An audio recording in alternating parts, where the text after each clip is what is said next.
The Fisherman and His Wife. There was once a fisherman who lived with his wife in a small house near the sea. Every day the fisherman would go out to sea to fish.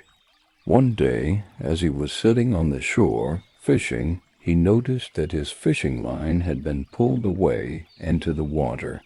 When he pulled it back, he discovered a large fish. The fish started to beg for his life, saying that he was not a normal fish, but an enchanted prince. He asked the fisherman to let him go back into the sea. However, the man refused, saying that he did not want to deal with a talking fish. He put the fish back into the ocean and watched as it swam away, leaving a trail of blood behind it. When the fisherman returned home to his wife, who was living in a pigsty, he told her about the great fish he had caught and how it had spoken to him. He explained that he had let the fish go after hearing its story. The wife asked if the fish had not asked for anything in return.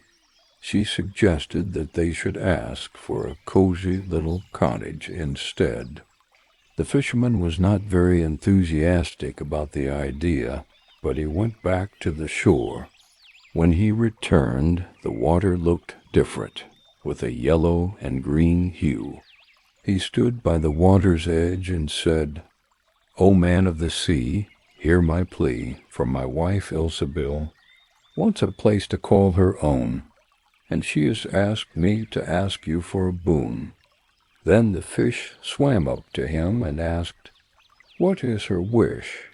What does your wife desire?"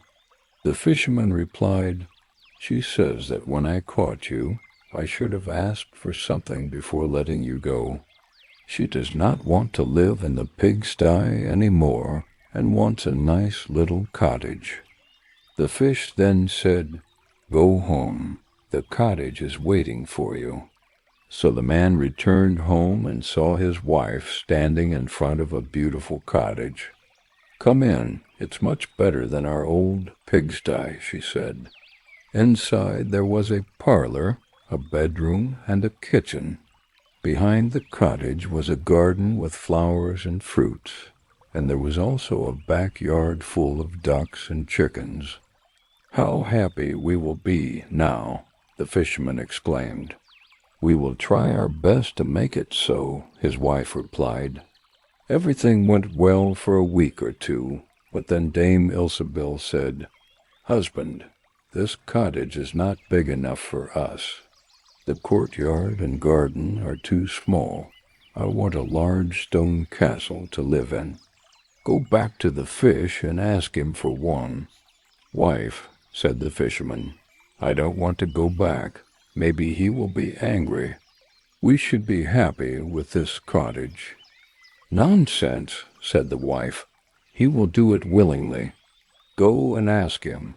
The fisherman reluctantly went back to the sea. His heart was heavy. When he reached the shore, the sea looked blue and calm, but he felt sad.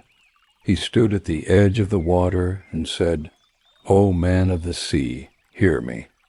My wife Ilsebil wants a castle. She sent me to ask for one from you. O man of the sea, hear me.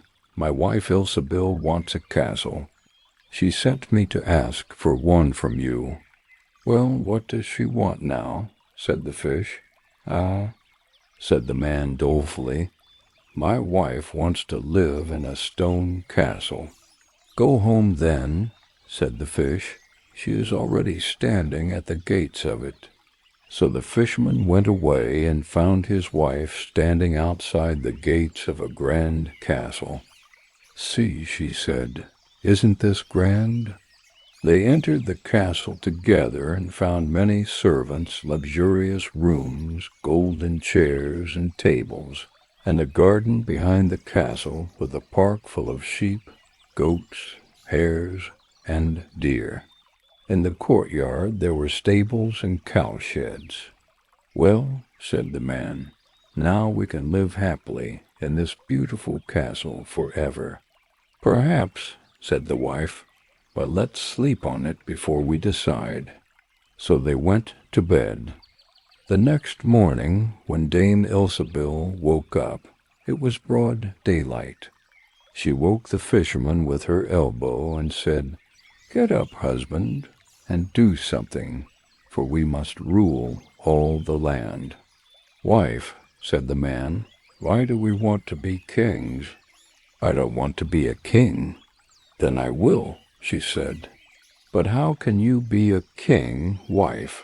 The fish can't make you a king." The man went away thinking that his wife wanted to be king, and the sea was dark gray with curling waves. He cried out, "O man of the sea, hear me. My wife Ilsebill wants her own way, and has sent me to ask a favor of you." "What does she want now?" asked the fish. "Alas," said the poor man, "my wife wants to rule all the land." "Go home," said the fish. "She is already a ruler." Then the fisherman returned home, and as he approached the palace, he saw a group of soldiers and heard the sounds of drums and trumpets. When he entered, he saw his wife seated on a golden throne surrounded by 6 beautiful maidens, each taller than the next. "Wife," he said, "are you the king?" "Yes," she replied, "I am the king." After looking at her for some time, the fisherman said, "Ah, wife, what a wonderful thing it must be to be king. We will never have to worry about anything else as long as we are alive." "I don't know about that," she said. "Never is a long time. It may be true that I am king now, but I'm beginning to get tired of it, and I think I would like to be an emperor." "But why do you want to be an emperor, wife?"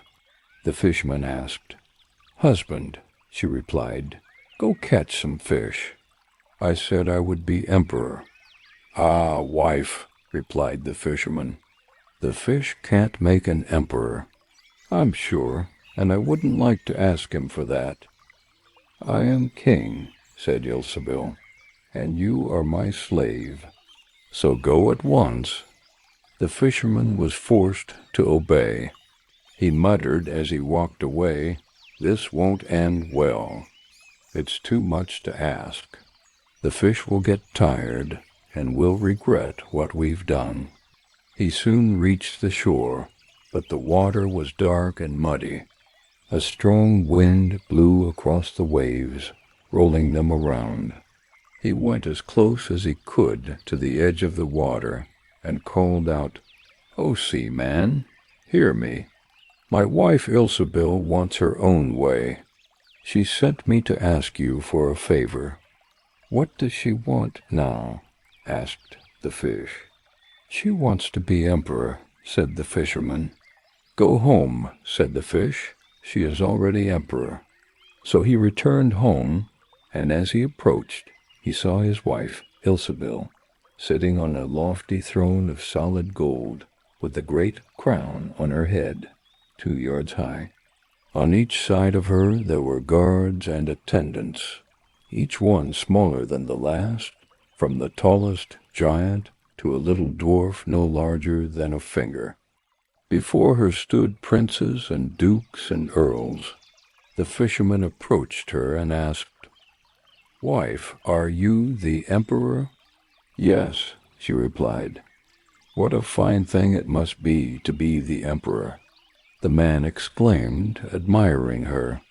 "Husband," she said, "why should we settle for being emperor? I want to be pope." "Oh, wife," he replied, "how can you become pope? There is only one pope in Christendom at a time." "Husband, I will be the pope today," she insisted. "But," he said, "the fish can't make you pope." "What nonsense," she retorted. "If he can make me emperor, he can certainly make me pope. Go and ask him." So the fisherman set out. But when he arrived at the shore, the wind was howling, and the sea was tossing up and down with boiling waves, and the boats were in trouble, and rolling fearfully on the tops of the waves. In the middle of the sky there was a small patch of blue, but towards the south everything was red, as if a terrible storm was approaching. At this sight the fisherman felt terribly frightened, and he trembled so hard that his knees knocked together. Still he approached the shore and said, "O sea creature, hear my plea. My wife Ilsebil has her own will and has sent me to ask you for a favor." "What does she desire now?" asked the fish. "Ah," said the fisherman, "my wife wants to become the Pope." "Go home," said the fish, "she already is the Pope." Then the fisherman returned home and found Ilsebil seated on a throne 2 miles high. She wore 3 great crowns on her head and was surrounded by all the pomp and power of the church.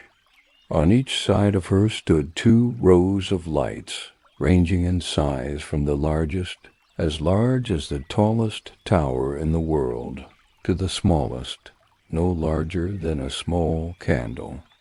"Wife," said the fisherman as he gazed at all this grandeur, "are you the Pope?" "Yes," she replied, "I am the Pope." The fisherman responded, "It is a great honor to be the Pope. Now you must rest, for there can be nothing greater." Ilsebil considered this and replied, "I will think on it." They went to bed, but Ilsebil couldn't sleep all night, thinking about what she should do next. As morning broke and the sun rose, she finally drifted off to sleep.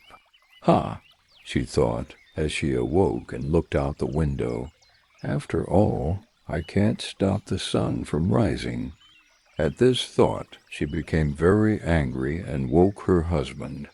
She said, "Husband, go and tell the fish that I want to be the lord of the sun and the moon."